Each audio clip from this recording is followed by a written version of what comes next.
የማዕድን ሚኒስትር ኢንጂነር ሀብታሙ ተገኝ ከቤላሩስ ውጭ ጉዳይ ሚኒስትር ማክሲም ሪሼንኮቭ ጋር ተወያዩ። በውይይታቸውም በማዕድንና በተለያዩ ዘርፎች ላይ በትብብር መስራት በሚቻልባቸው ጉዳዮች ላይ መክረዋል። በተለይም በማዕድን ፍለጋና ልማት ቴክኖሎጂ እንዲሁም በሰው ሀብት ልማት በጋራ መስራት በሚቻልባቸው ጉዳዮች ላይ መወያየታቸውን የሚኒስትሩ መረጃ ያመላክታል። ማክሲም ሪሼንኮቭ ቤላሩስ ለኢትዮጵያ በማዕድን ዘርፍ ያላትን ልምድ ለማካፈልና የሁለትዮሽ ግንኙነት ለማጠናከር እንደምትፈልግ ተናግረዋል። በተጨማሪም የጋራ ተጠቃሚነትን ለማሳደግ በተለያዩ መስኮች ላይ በትብብር ለመስራት ዝግጁ መሆኗን አረጋግጠዋል። ዘገባው የኤፍኤምሲ ነው።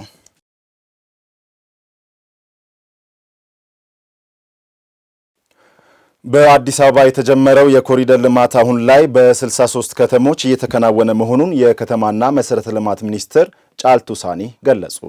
በጠቅላይ ሚኒስትር ዶክተር አብይ አህመድ ሀሳብ አመንጭነትና አመራር ሰጪነት በርካታ ከተሞች ጽዱና ምቹ የመኖሪያና የማምረቻ ማዕከል እየሆኑ እንደሚገኙ ተናግረዋል። ሚኒስትሯ ባለፉት 9 ወራት በከተማና መሰረተ ልማት ዘርፍ በተከናወኑ ተግባራት አመርቂ ውጤቶች መመዝገባቸውን አንስተዋል። ይህ ዘመን የከተሞች የህዳሴ ዘመን ነው ያሉት ሚኒስትሯ የኮሪደር ልማቱ የበርካታ ከተሞችን መሰረተ ልማት በማሻሻል አካታች ማህበራዊና ኢኮኖሚያዊ ተጠቃሚነትን እያረጋገጠ ነው ብለዋል። በዚህም በብዙ ከተሞች የተጎሳቆሉና በአረንቋ ውስጥ የቆዩ ሰፈሮች ሙሉ ለሙሉ ተቀይረው ዘመናዊ፣ ውብና ምቹ የመኖሪያ የስራና የመዝናኛ ማዕከል እየሆኑ ነው ብለዋል። በኮሪደር ልማቱ የተሽከርካሪ የእግረኛና የብስክሌት መንገድ፣ የመብራትና ሌሎችም የአገልግሎት መሰረተ ልማቶች በስፋት ተገንብተው ህዝቡን ተጠቃሚ እያደረጉ መሆኑን አንስተዋል። ዘገባው የኤፍኤምሲ ነው።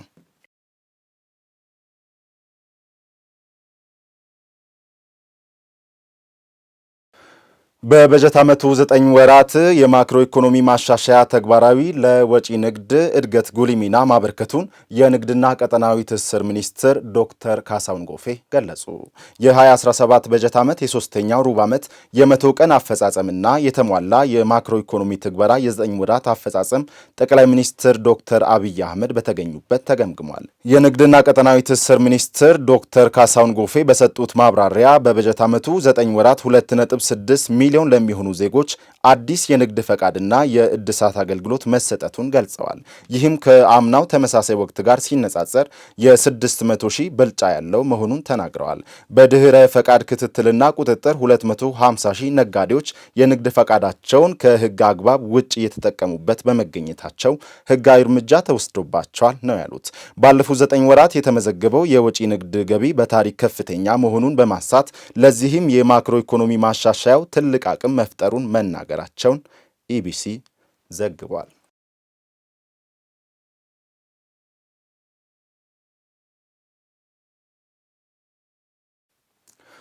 መንግስት የትምህርት ቤቶችን ብቃት በማሻሻል ለዜጎች ጥራት ያለው ትምህርት ለማድረስ እየሰራ ነው አሉ የትምህርት ሚኒስትር ፕሮፌሰር ብርሃኑ ነጋ። የትምህርት ሚኒስቴር ሰራተኞች በ9 ወራት እቅድ አፈጻጸም ላይ ውይይት አድርገዋል። የትምህርት ሚኒስትሩ በውይይቱ ወቅት እንደገለጹት የመንግስት ትምህርት ቤቶችን በማብቃት ጥራት ያለው ትምህርት ለዜጎች ሁሉ ለማድረስ እየተሰራ ይገኛል። በሁሉም መስክ ያለውን ችግር መፍታት የሚቻለው መሐንዲሶች፣ ቴክኖሎጂስቶች፣ ቴክኒሻኖች፣ ቢሮክራቶችና ሌሎችም ባለሙያዎችን በጥራትና በብቃት ማፍራት ሲቻል መሆኑንም ሚኒስትሩ አስገንዝበዋል። የትምህርት ቤቶችን ደረጃ በማሻሻል የመምህራንን አቅም በማሳደግና በሌሎችም የአጠቃላይና ከፍተኛ ትምህርት ዘርፎች የተጀመሩ ሪፎርም ስራዎች ተጠናክረው እንደሚቀጥሉም ፕሮፌሰር ብርሃኑ ጠቅሰዋል። በ12ኛ ክፍል መልቀቂያ ፈተና ምንም ተማሪ ያላሳለፉ 700 ትምህርት ቤቶችን ለማብቃት ትምህርት ሚኒስቴር እቅድ ይዞ እየሰራ መሆኑንም ሚኒስትሩ ጠቁመዋል። የኢንዱስትሪ ሚኒስትሩ አቶ መላኩ አለበል በበኩላቸው በትምህርት ላይ የሚደረግ ኢንቨስትመንት እጅግ ትልቁ ተግባር መሆኑን ጠቁመው ከዚህ አንጻር እየተሰራ ያለው ስራ ተስፋ ሰጪ መሆኑን ተናግረዋል ያለው ኢቢሲ ነው።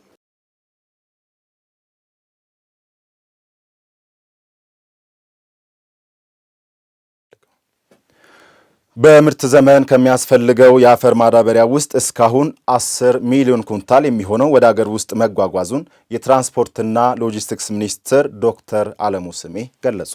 የ2017 በጀት ዓመት የሶስተኛው ሩብ ዓመት የ100 ቀን አፈጻጸምና የተሟላ የማክሮ ኢኮኖሚ ትግበራ የ9 ወራት አፈጻጸም ጠቅላይ ሚኒስትር ዶክተር አብይ አህመድ በተገኙበት ተገምግሟል። ዶክተር አለሙ ስሜ በበጀት ዓመቱ 9 ወራት በትራንስፖርትና ሎጂስቲክስ ዘርፍ የተከናወኑ ስራዎችን አስመልክቶ ማብራሪያ ሰጥተዋል። ሚኒስትሩ በማብራሪያቸው ለግብርናና ኢንዱስትሪው ዘርፍ የሚውሉ የካፒታል ዕቃዎች ጨምሮ የገቢ ምርቶች በከፍተኛ መጠን ማደጋቸውን ገልጸዋል። ኢትዮጵያ እየተገበረች በምትገኘው የተሟላ የማክሮ ኢኮኖሚ ሪፎርም ወደ ውጭ የሚላኩ ምርቶች በተመሳሳይ ከፍተኛ ለውጥ ማሳየታቸውንም ጠቅሰዋል። ሚኒስተሩ የኢኮኖሚው እድገት ይዞ የመጣውን የመጫን አቅምን የመጨመር ፍላጎት ለመሸከም የሚያስችል ስራ እያከናወነ እንደሚገኝም ተናግረዋል። ፋና ሚዲያ ኮርፖሬሽን እንደዘገበው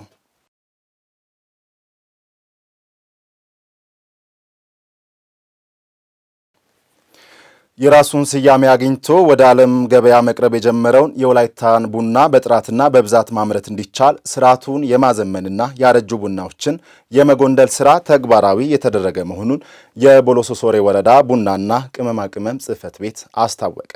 የቡና ምርት ውጤታማነትን ለማሳደግ እየሰራን ነው ያሉት የወረዳው አርሶ አደሮችም ባለሙያዎችን በማማከር የማስጎንደሉን ስራ መጀመራቸውን ለወላይታ ቴሌቪዥን ተናግረዋል። ዝርዝሩ የፍሬ ህይወት ተስፋዬ ነው። የወላይታ ቡና የራሱን ስያሜ አግኝቶ በዓለም አቀፍ ገበያ መቅረብ ከጀመረ ጥቂት ዓመታትን ማስቆጠሩ ይታወቃል። በራሱ መለያ ወደ ዓለም ገበያ ከቀረበው ቡና ቀዳሚውን ድርሻ የሚወስደው ከቦሎሶ ሶሬ ወረዳ የሚሰበሰብ እንደሆነ የዘርፉ የስራ ኃላፊዎች ይገልጻሉ። ታዲያ ይህን ቡና ጥራትና ብዛቱን ለመጨመር እንዲያስችል የምርት ስርዓቱን ማዘመን አስፈላጊ በመሆኑ የወረዳው አርሶ አደሮች ያረጁ ቡናዎችን በማስጎንደል የተሻለ ምርት ለማግኘት እየሰሩ መሆናቸውን ተናግረዋል። ሄዞ ኦይዱላ ይታበ ሃስሚዲ ዚላይቲ ከጉታ ወደ ቻው ኡሱፑን ኮንታል ኮነ ቀያ ማጥዳ ከ3ና ከ4 ዓመት በፊት 50ና ከዛ በላይ ኩንታል ቡና አግኝተናል። አምናም ያልደረቀ ቡና ወደ 6 ኩንታል ለቅመናል። ዘንድሮ ግን ለቤት ፍጆታ የሚሆን ምርት እንኳን አጥተን ከዚህ የተነሳ ነው ቡናው አርጅቶ ይሆናል ብለን ባለሙያ አማክረን የማስጎንደሉን ስራ የጀመር ነው። አሁን ይሄንን አስጎንድለናል። ቀጣይ ደግሞ ምርቱን አይተን ሌላውንም ለማስጎንደል በፍላጎታችን እንሰራለን። ሀጋ ምርት በስሚዲ በከቀንተነገው ነው ፍላጎት ያኔ ኦቲሲዳ ቤኒ ዳሩ አይፌስ ሃኢቲስ ከዚህ ቀደም ብዙ ፍሬ ያፈራል።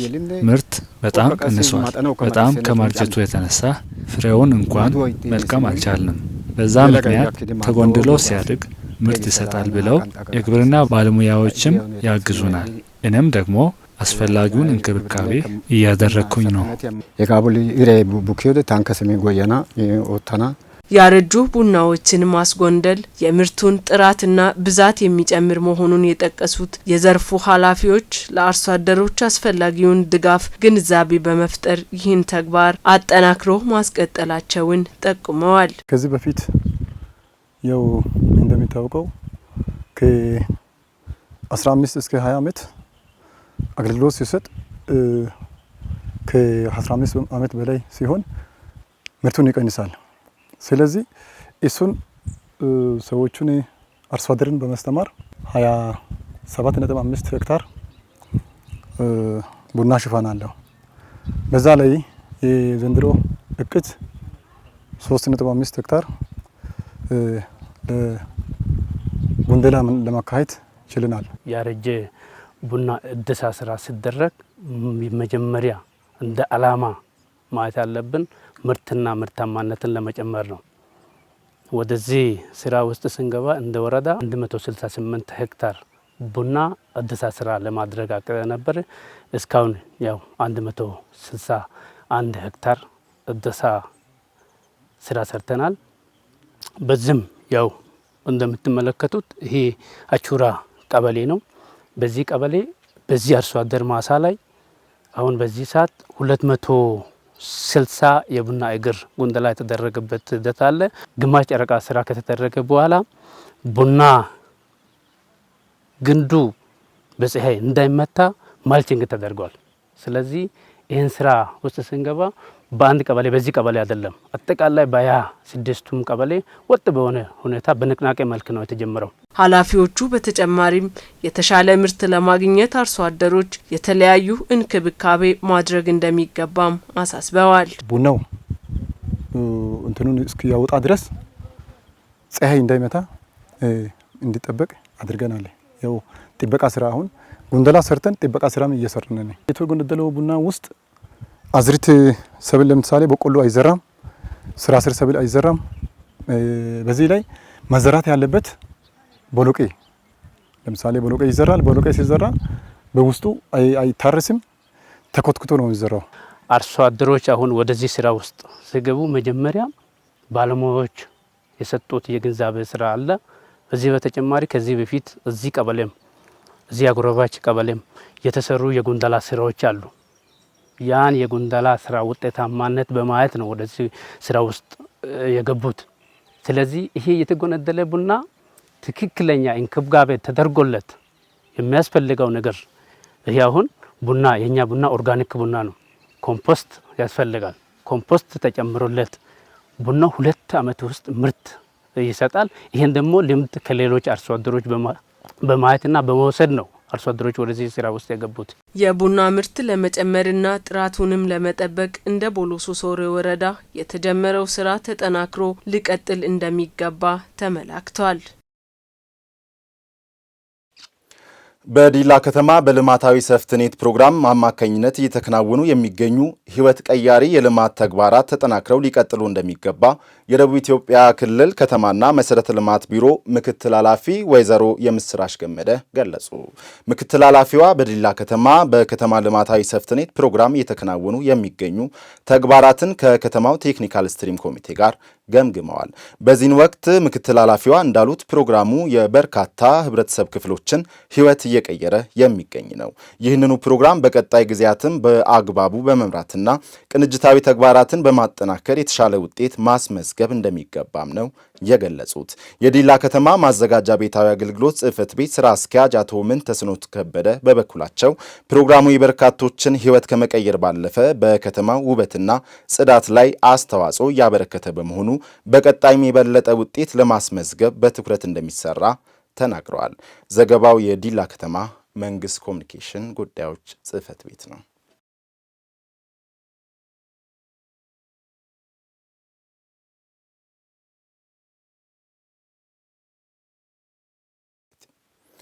የማዕከላዊ ኢትዮጵያ ክልል ርዕሰ መስተዳድር ዶክተር እንዳሻው ጣሰው እና ሌሎች የክልሉ ከፍተኛ አመራሮች በሆሳና ከተማ በግንባታ ላይ የሚገኙ የተለያዩ የልማት ፕሮጀክቶችን ግንባታ ሂደት ተመለከቱ። አመራሮቹ በጎበኙት የልማት ፕሮጀክቶች መካከል በከተማው በመገንባት ላይ የሚገኘው የክልሉ ርዕሰ መስተዳድር ጽሕፈት ቤት ህንፃ ይገኝበታል። እንዲሁም በሆሳና ከተማ እየተከናወነ የሚገኘውን የኮሪደር ልማት ስራ እንቅስቃሴን ጨምሮ ሌሎች የልማት ስራዎችን ምልከታ አድርገዋል። የዘገበው ኢዜአ ነው። በደቡብ ምዕራብ ኢትዮጵያ ህዝቦች ክልል በበጀት ዓመቱ ያለፉት 9 ወራት 98,000 ቶን የሚጠጋ የድንጋይ ከሰል ምርት ለማዕከላዊ ገበያ መቅረቡን የክልሉ ማዕድንና ኤነርጂ ልማት ኤጀንሲ አስታወቀ። የኤጀንሲው ዋና ዳይሬክተር አቶ ገብረ ማርያም ሰጠኝ ለኢዜአ እንደገለጹት ኢትዮጵያ በከፍተኛ የውጭ ምንዛሬ ከውጭ ከምታስገባቸው ምርቶች መካከል የድንጋይ ከሰል አንዱ ሲሆን በክልሉም በሰፊው ይገኛል። ለዝርዝሩ ትንዘለቀ ዳይሬክተሩ ቀደም ሲል ሀብቱ ተገቢውን ትኩረት ተነፍጎ በመቆየቱ ለአካባቢውና ለሀገር ኢኮኖሚ የሚጠበቅበትን አስተዋጽኦ ሳያደርግ መቆየቱን አስታውሰዋል። ይሁንና ከቅርብ ጊዜ ወዲህ ከዘርፉ የሚፈለገውን ጥቅም ለማግኘት በተወሰዱ እርምጃዎችና ወደ ምርት ስራ በመገባቱ የድንጋይ ከሰሉን ለማዕከላዊ ገበያ ለማቅረብ መቻሉን ተናግረዋል። በዚህም በተያዘው በጀት ዓመት 200,000 ቶን የድንጋይ ከሰል ለማዕከላዊ ገበያ ለማቅረብ ታቅዶ ባለፉት 9 ወራት ብቻ 98,000 ቶን የሚጠጋ የድንጋይ ከሰል ለማቅረብ ተችሏል ብለዋል። የድንጋይ ከሰል እቅዳችን በአመቱ 200,000 ቶን ለማቅረብ ነው። 200,000 ቶን ለማቅረብ ነው። እስከ 9 ወሩ 150,000 ቶን እናቀርባለን ብለን ነበረ። አሁን የቀረበው ወደ 98,000 ቶን አካባቢ ነው። እንደ ዳይሬክተሩ ገለጻ በዘርፉ ለመሰማራት ፈቃድ ከወሰዱ ከ20 በላይ ማህበራት መካከል በአሁኑ ወቅት ወደ ምርት የገቡ 8 ብቻ ናቸው። ይህም እቅዱ እንዳይሳካ ካደረጉ ምክንያቶች መካከል አንዱ መሆኑን ጠቅሰው በቀጣይ እቅዱን ለማሳካት ወደ ስራ ያልገቡና ፈቃድ ለመውሰድ በሂደት ላይ ያሉ ማህበራትን ወደ ስራ ለማስገባት ትኩረት ተሰጥቶ ይሰራል ብለዋል። አሁን በተጨባጭ ያመረቱ ያሉት ዳውሮ ላይ 4 አሉ፣ ኮንታ ላይ 4 አሉ፣ 8 ብቻ ናቸው። ግን ፈቃድ የወሰደው ከ20 በላይ ነው። ለዚህ እነዛን አዳዲሶችንም ጨምረን አምራቾቹ እንዲጨምሩ አድርገን ለውጥ እንዲመጣ እንሰራለን። የድንጋይ ከሰል ምርትን ጨምሮ ከማዕድን ዘርፍ በበጀት ዓመቱ ለ7717 ዜጎች የስራ ዕድል ለመፍጠር ታቅዶ ባለፉት 9 ወራት ወደ 6000 የሚጠጉትን ተጠቃሚ ለማድረግ መቻሉን አስታውሰዋል። ዘርፉን ለማነቃቃት የተወሰደው እርምጃ ለዘመናት በሀብቱ ሳይጠቀም የቆየው የአካባቢው ነዋሪ ተጠቃሚ እንዲሆን እድል መፍጠሩን የገለጹት ደግሞ በክልሉ የዳውሮ ዞን ውሃ ማዕድንና ኢነርጂ መምሪያ ኃላፊ አቶ ኃይሌ ዱባለ ናቸው። በተለይም በዞኑ የተቋቋመው የድንጋይ ከሰል ማበልጸጊያ ፋብሪካ ለበርካቶች የስራ ዕድል መፍጠሩንና ለአካባቢው ኢኮኖሚያዊ እንቅስቃሴ ከፍተኛ መነቃቃት መፍጠሩን ተናግረዋል። እንደ ዞን ወደ 14 የሚሆኑ አምራቾች አሉ። የድንጋይ ከሰልን ምርት የሚያመርቱ አምራቾች አሉ። እነሱ አምራቾች ውስጥ እነሱ ፍቃድ የወሰዱ ናቸው። ከዚህ ውስጥ ደግሞ ስራ ገብቶ እያመረቱ ያሉ ወደ 5 የሚሆኑ ድርጅቶች አሉ። እነኚህ ድርጅቶች ቀጥታ ድንጋይ ከሰል ምርታቸውን ለፋብሪካ ነው ለዚህ ፋብሪካ ነው የሚያቀርበው። ይሄ ፋብሪካ ደግሞ አጥቦ ለማዕከላዊ ገበያ ነው የሚያቀርበው። ስለዚህ በሁለቱ መሀል የተፈጠረው የስራ እድል አለ። አምራች ዘንድም የሚፈጠረው የስራ እድል፣ ለወጣቶች የሚፈጠረው የስራ እድል አለ። ከዚህ ደግሞ በፋብሪካው እንደዚሁ በቋሚና በጊዜያዊነት የተፈጠሩ የስራ እድሎች አሉ። በተጨማሪ ደግሞ ከገቢም አንጻር ከተማውን ከማነቃቃትም አንጻር የተሻሉ ውጤቶች እየተገኙ ናቸው። የደቡብ ምዕራብ ኢትዮጵያ ህዝቦች ክልል የውሃ ማዕድንና ኢነርጂ ቢሮ የ9 ወራት አፈጻጸም ግምገማ መድረክ የተለያዩ ባለድርሻ አካላት በተገኙበት በቦንጋ ከተማ መካሄዱ የሚታወስ ነው ሲል የዘገበው የኢትዮጵያ ዜና አገልግሎት ነው።